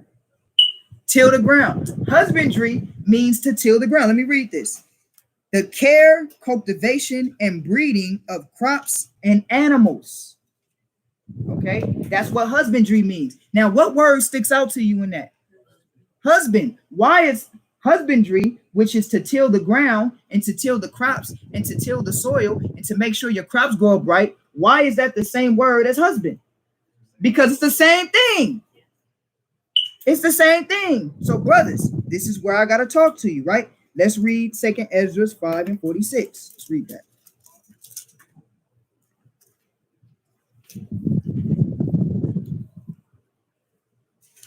Second Ezra 5 and 46. I'm sorry. Watch this. Now, sisters, I don't know if y'all knew this, but we're going to get this. So men have seed, right? Let's read. You got it. 2 Ezra chapter 5 and verse 46. And he said unto me, ask the womb a woman, and said to her, if thou bringest forth children, why dost thou it not together, but one after another? Pray her therefore to bring forth 10 children at once.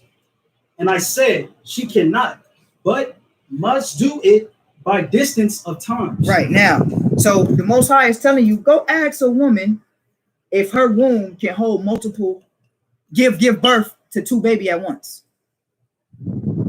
Can't do it, right? Can y'all give birth to 5 children at once? No, can't do it, right? So the Most High is giving him an analogy. He's comparing your womb to what? Let's go down and let's read verse 48. Verse 48. Then said he unto me, even so have I given the womb of the earth to those that be sown in it in their time. So what did he call the earth? He called the earth the womb. Why did he call the earth the womb? Because why do we call the earth the mother, or why do we call where we live the motherland and Mother Earth? Why do we do that? Yes, the soil. It's the same process of you taking your seed and planting it into your wife. It's the same thing as you planting seed in the earth and in the soil. That's why the earth is compared to a womb, because the earth holds all of life. The woman holds what? In her womb, life. The earth holds all life, human life, animal life, plant life, and all of those lives come from a what? A seed. So let's get another one. Let's go and let's read this. Watch this. This I don't need that. Let's read let me see what I want. Let's skip down and let's read verse. 52. Verse 52. Saying to her, wherefore are not they whom thou hast now brought forth like those that were before, but less of stature? Mm-hmm.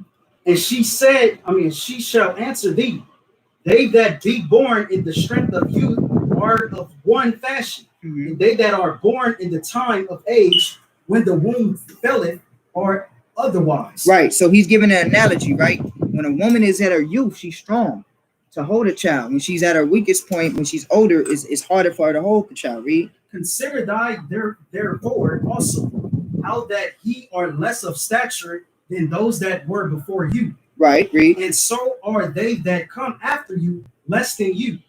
Okay. So let's go up and let's read verse. Let me see. Yeah, that's all I want. So basically, this whole analogy, you can read from verse 48 all the way down, and you can see how the woman, her womb is compared to the earth. Okay. So the woman is compared to the earth.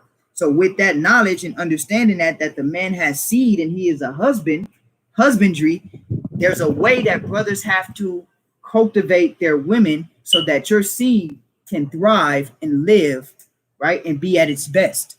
So how many brothers know how to cultivate their women?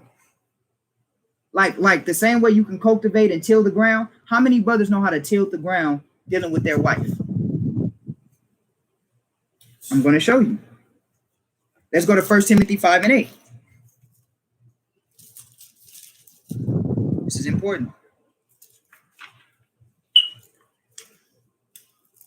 1 Timothy 5 and 8. 1 Timothy chapter 5 and verse 8.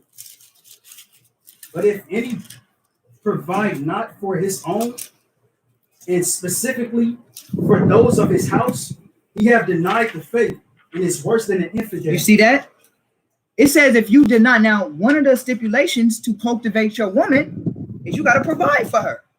You got to take care of her. You got to provide mentally, spiritually, and physically for your woman. Is it easy tilling the ground? Has anybody ever been outside pulling weeds and cultivating the land? How hard of a job is that? That's hard, right? So nobody said it was going to be easy. Isn't it work? In the like manner to your rib, you got to cultivate them and teach them and build with them physically, spiritually. And if you don't do that, it says you have denied the faith. Because if you don't do that and you don't cultivate your woman, you don't treat your woman with respect and do the things that's necessary for your woman, how is your seed going to be? It's going to be bad, because you can have a good seed and then you can have some good soil. But if you don't cultivate the seed and water it and do the things necessary for the seed to grow, the seed going to fall. Likewise, you can have a good wife. You could be in the truth and all of that. But if you don't deal with your rib, your kids are going to be taught by who? Esau. And guess what happens to your seed? It's going to wither away and die. Too much sun on your seed, on the plant, it withers away. Not enough sun, it withers away. Hard soil withers away. You understand what I'm saying? So you have to cultivate, right? One of the ways you cultivate your wife is by providing for her. And if you don't, it says you have denied the faith and you are worse than an infidel.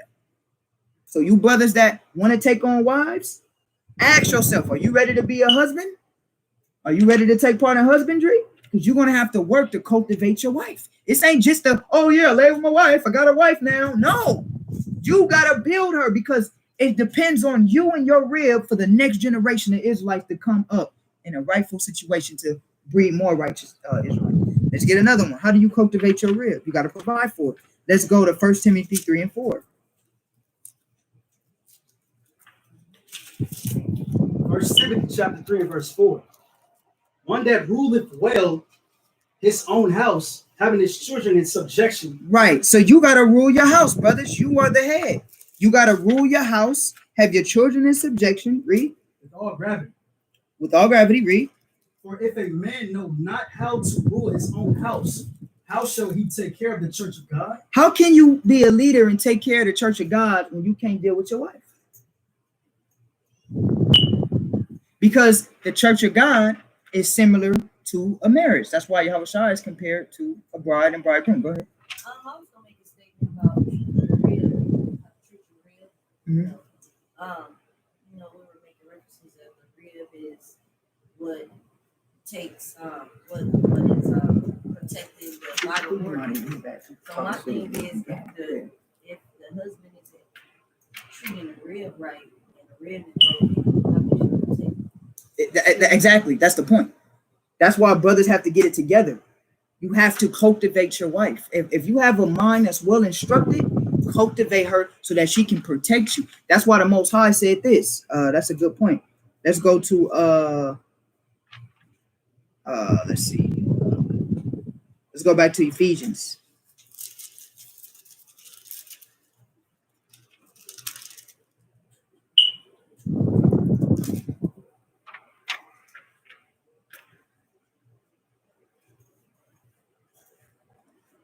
Let's read verse.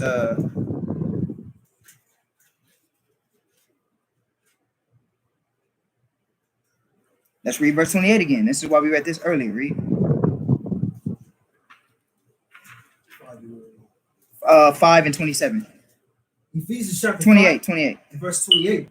So ought men to love their wives as their own bodies. Mhm. He that loveth his wife loveth himself. Right. So if you don't love your wife, you hate yourself. Because you tear yourself down. You tear your own kingdom down. You take a rib, you take a possession to build, to cultivate, to raise up children. Right? So exactly what you're saying, sis. If you do got a man like that, he's counterproductive.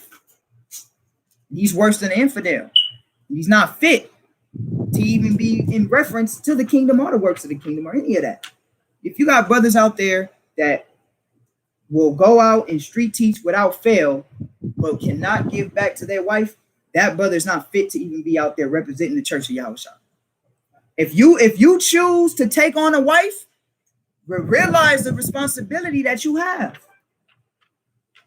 It is a responsibility. It is a big part of your responsibility. It is just not a pastime. Go ahead. It's like you taking the daughter of Zion off the market. You know what I'm saying? It's the Most High daughter. I don't think brothers look at it like that. You know what I'm saying? You're taking the Most High daughter off the market, and she can't never remarry. You know what I'm saying? She's subjugated to that man for the rest of her life. So you got to fiduciary responsibility to the Most High in Christ to treat this woman respectfully, because that's his daughter that you're doing this to. A lot of times we don't think that. So when you dissing your wife, you dissing the Most High daughter. So in the spirit, you're not even loving his children, because we the Most High chosen, right? You know, you think he's gonna feel about his daughter.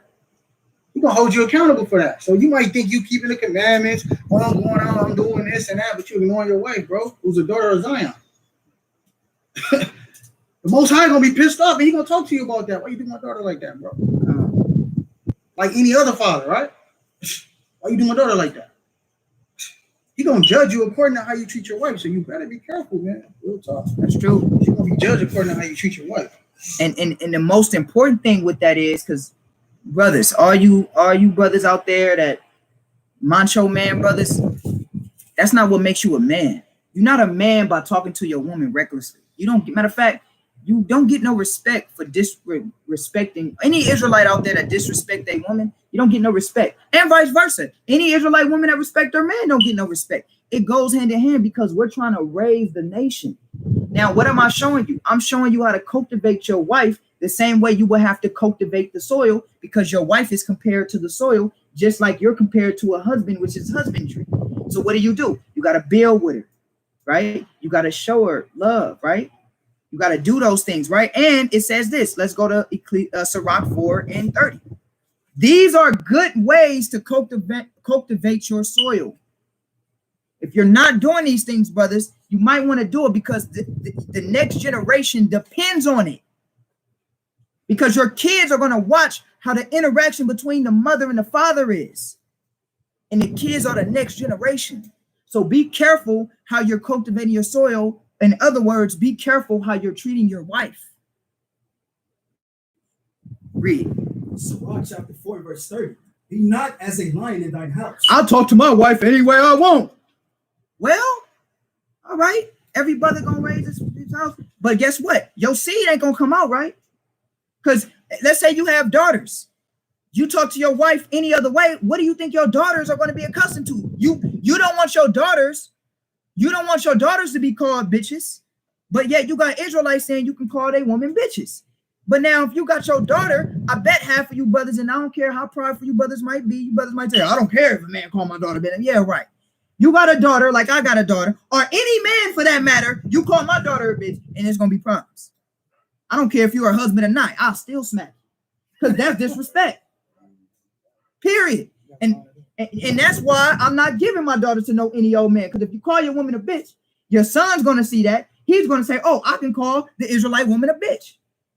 And then your daughter's going to say, oh, I can be called a bitch. How was a daughter of Zion being called a bitch? It don't even make no sense. You sound stupid. You call your daughter, your wife, all type of evil names. What you think your kids are going to do, and they're going to look at, and you're cultivating that seed. So now you might as well stayed in the world and been a nigga in the world. You might as well stayed in the world and did what you were doing in the world if you want to do that. We don't need that amongst Israel. Scripture say, be not a lion in your house. Woman, where's my food? Like, what are you doing? That ain't a man. One of the biggest things and the hardest things for a man to hear is, I'm guilty of it too. I'm sure every man is guilty of this. When you got to push the issue to make it be known you're a man, you're not a man. Because a man don't got to do that. A man don't gotta say I'm a man. Woman, I'm a man. Like, I'm sure we all guilty of that. I'm guilty. A man's actions is going to show forth. Go ahead. You want to say something? No, I was just saying David didn't do that. Like, you're right. David, like, we got to look at our righteous forefathers. He had plenty of wives. David had a lot of wives. You see how he was moving his wife when they got out of order, they got to talking crazy. You know what I'm saying? When they got to talking crazy, man, he rebuked her nicely. He didn't go sit your ass down, shut up. He didn't do all that. You know what I'm saying? He gave her the coldest one. He said, and for that, you ain't having, what did he say? Right? You ain't having no kids. He said, for that, you're gonna be childless. He didn't have to call her out her name. He just said, you're gonna be childless. But you got what I'm talking about, even so, is righteous brothers that got righteous women, and brothers that got righteous women that degrade their women and treat their women like spittle. You're wrong for that. You're wrong for that. And that's not right. And the Most High is not with you if you're doing that. Because that's not how God will want you to treat your wife. When you got to be the example for the next generation. We're trying to raise young men to be respectful to the women. And then we got brothers out here saying you can talk any way to your wife, to the soil. How is that cultivating the soil? Y'all burning the soil out. Y'all making the soil dry. And don't trip. I'm going to talk about the sisters too. But the brothers never get talked to in this matter. That's why I'm on the brother's head. Because all in Israel, all I see is men going after women. I don't never see brothers holding brothers accountable. So not in this camp. Not in this camp. Brothers going to be held accountable in this camp. You hear me? And any brother that I deal with, and whoever this needs to reach, let it reach. And if you convicted in your heart, let it convict you. And I hope it inspires change in you.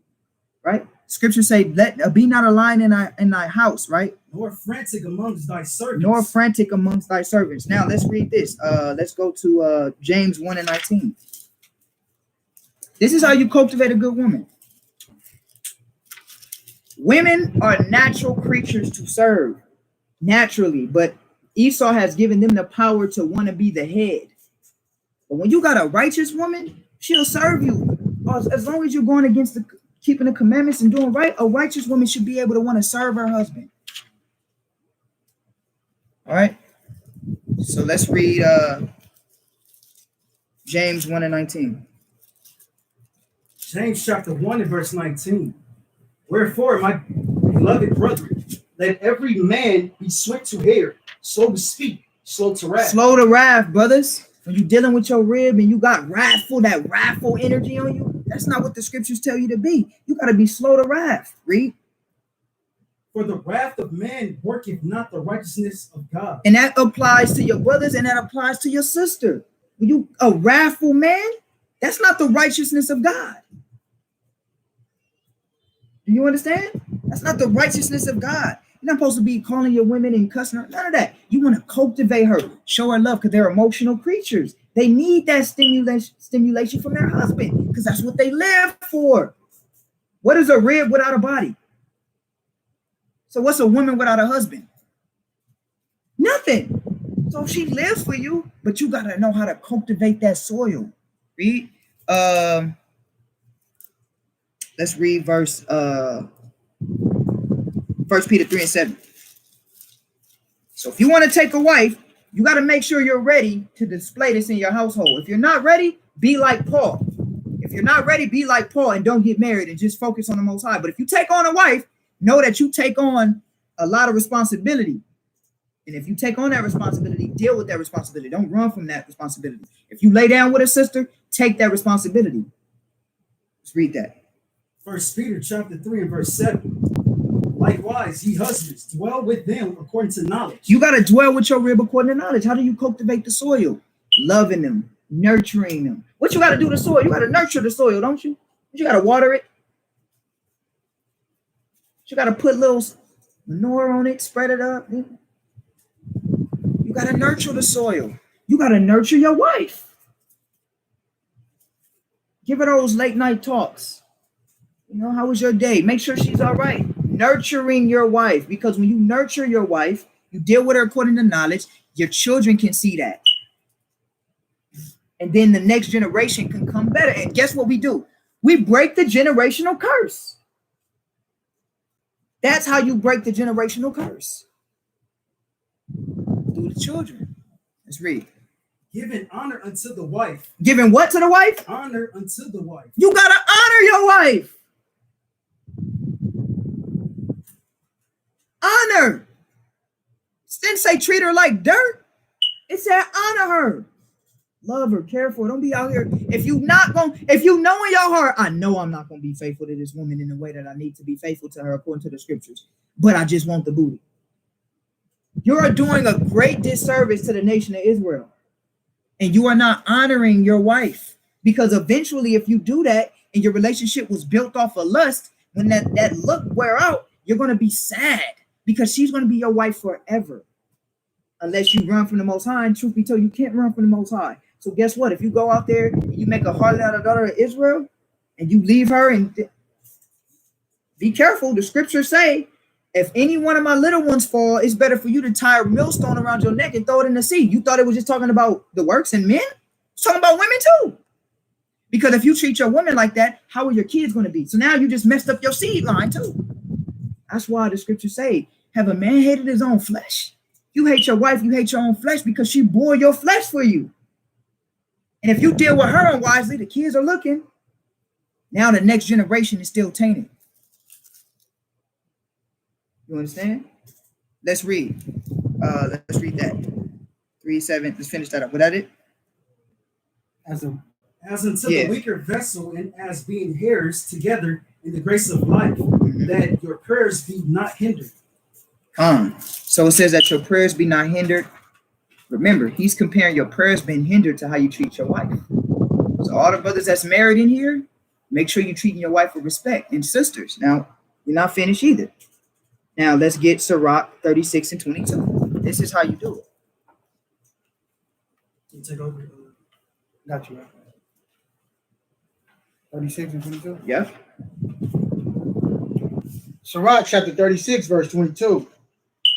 The beauty of a woman cheereth the countenance. We read this earlier, read. And a man loveth nothing better. We love you guys, right? You're supposed to. You don't have to be that headstrong black woman. That's not what we raised in the nation of Israel. You sisters, be loving to your husband, right? Read. We read it earlier, but let's read it again. Read. Verse 23. If there be kindness, meekness, and comfort in her tongue. We don't want you cussing us out, calling us ignorant niggas and all of that. That's not what we want. We want comfort. You women, you got to understand that your man is a masculine figure. So he doesn't want to be talked to recklessly by his woman. When you do that, be ready for the backlash, because men don't like that. The Most High is telling you, sisters, how to deal with your husbands. Talk to them with comforting words. Hey, babe, I want to talk to you. You can see good examples of that with Judith, with Abigail. You can see certain women and how they move with their husbands. Susanna, right? This is how you break the curse. And I see people on here talking and they saying, oh, don't worry about women and all of that. This is very important. Let me tell you guys online why this is very important. This is very important because Esau, what did he do? He targeted what?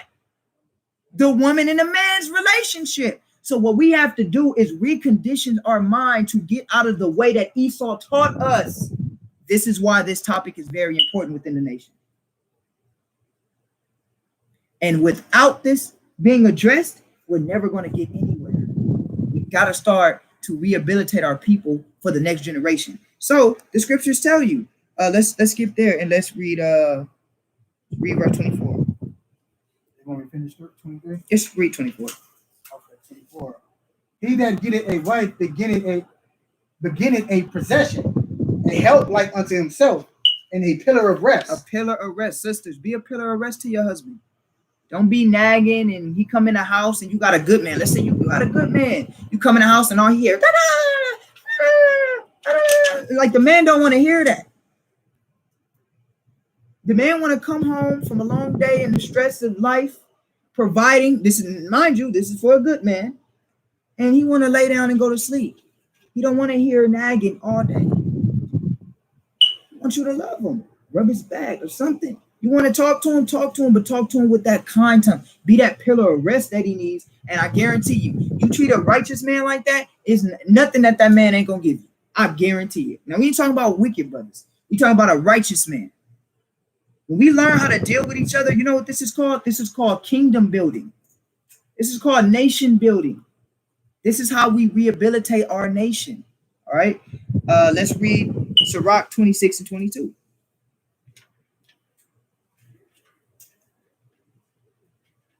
Sirach chapter 26, verse 22.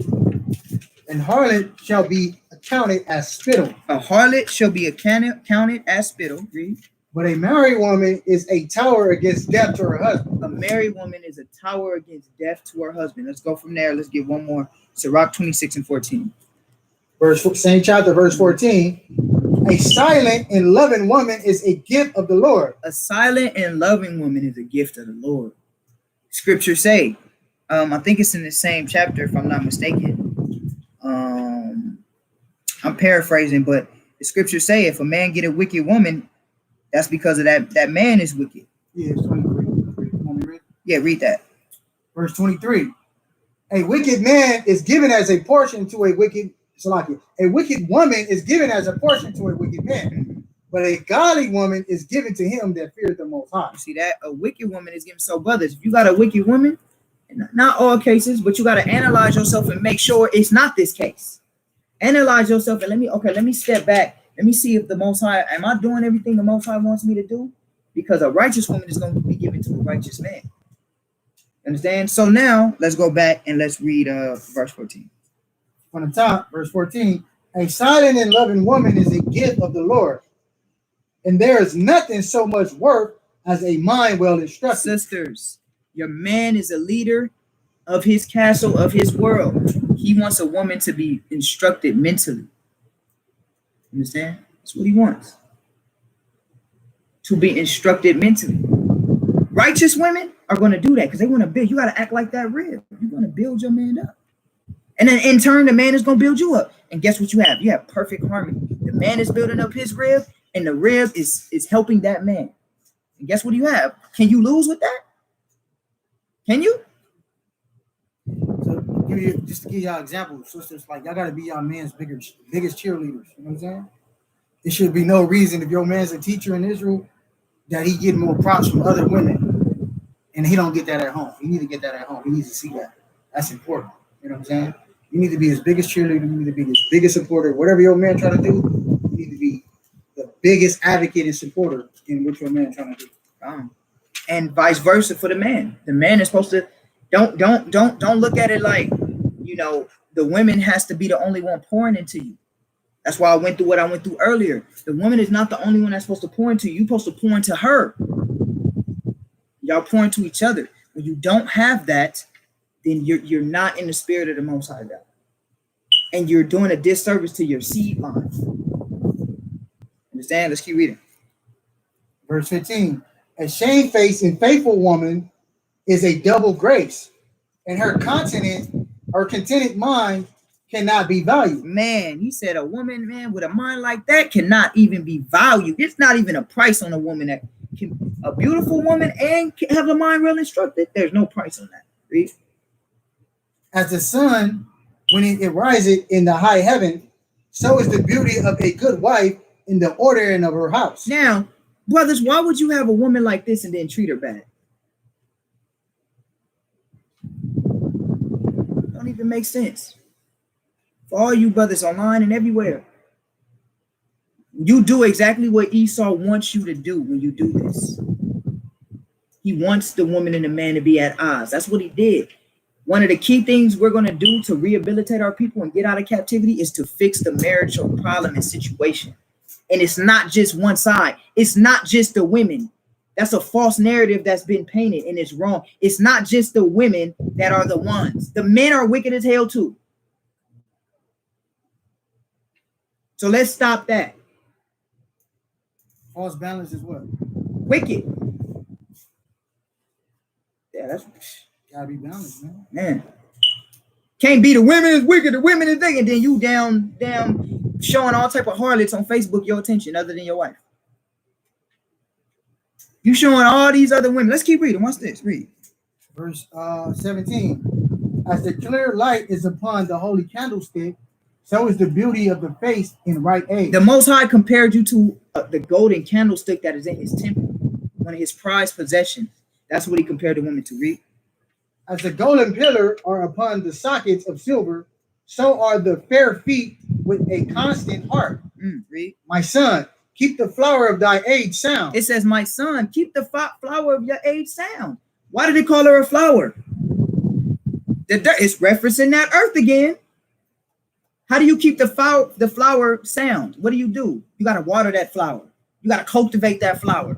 You got to teach that woman. You got to love that woman. You got to pour into that woman the water of life from your own mouth. Compliments, loving her, and vice versa. The woman is supposed to be delicate and tenderhearted towards you. And then guess what? You got a good balance. And watch what it says. Read. From the top. My son, keep the flower of thy age sound, and give not thy strength to strangers. Now, brothers, if you got a wife, deal with your wife. Don't be running around here giving other women your attention more than you give your wife. If you can't give your wife that attention, don't even look at another woman to get a second wife. Because how the hell are you going to take care of two of them? You can't take care of one.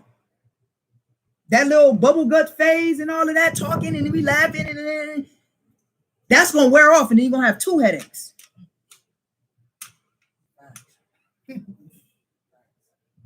Give to your wife. You know you ready to add to your kingdom when your wife is smiling ear to ear all day long, all the time. She's smiling. Unless, like I said, she wicked and you got proof and you leading a righteous life and she just moving wickedly, then the Most High will destroy on both sides. But if you got a righteous woman, you're going to make sure you leading a righteous example for that woman. That woman shouldn't want for nothing. And she should have all the tools that she needs to make your house run. You lacking, if you living in a shack, it probably wouldn't be wise to add another wife. You can do whatever you want, but you're going to have a headache. Remember, you got to be able to provide, right? Let's read. Let's keep reading. Read. Verse 20. When thou hast gotten a fruitful possession through all the field. You see that there? What is he doing again? He comparing it to the earth again. He said, when you got a fruitful possession through all the field, woman, she giving you children. Her womb, she ain't lost not one seed. She giving you babies. Giving you your God. That's going to be your next generation, right? Read. Sow it with thy own seed. He says, sow it with thy own seed. Read. Trusting in the goodness of thy stock. Trusting in the goodness of thy stock. Didn't we just talk about that? Your stock. You got to sow it. Sow your woman, not just with your seed physically, but also with the spiritual seed. And then you can have a good stock. But if you sowing unrighteousness in your soil, how can you have a good stock? You can't. Read.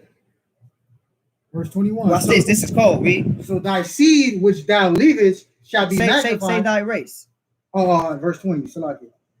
When thou hast gotten a fruitful possession through all the field, sow it with thy own seed, trusting in the goodness of thy stock. So thy race. So thy what? So thy race. So thy what? So thy race. Read. Which thou leavest shall be magnified. There you go. That's what it's about. It's about your race, the next generation. Read. Having the confidence of their good descent. Who do you descend from? I'm confident because I sowed my seed good. I cultivated my wife. I made her good. She a good example for my daughters. I'm a good example for my son. They see us working together, building. They see the love and the unity of the family structure. They're going to go in turn and teach that to their kids. And their kids going to do the same thing, same thing, same thing. And now guess what? We break the generational curse. That is the only way to break the generational curse. That was the class. All right. Love y'all. All right. Love y'all. Please, everybody online, please like, subscribe, and share the videos. We love you guys, and all praises to the Most High, brothers and sisters online. Please like and share, subscribe. If the video touched you, like, share, subscribe, hit the bell. And when you hit the bell, hit all so you can get all the videos, notified for all the videos. Shalom, family.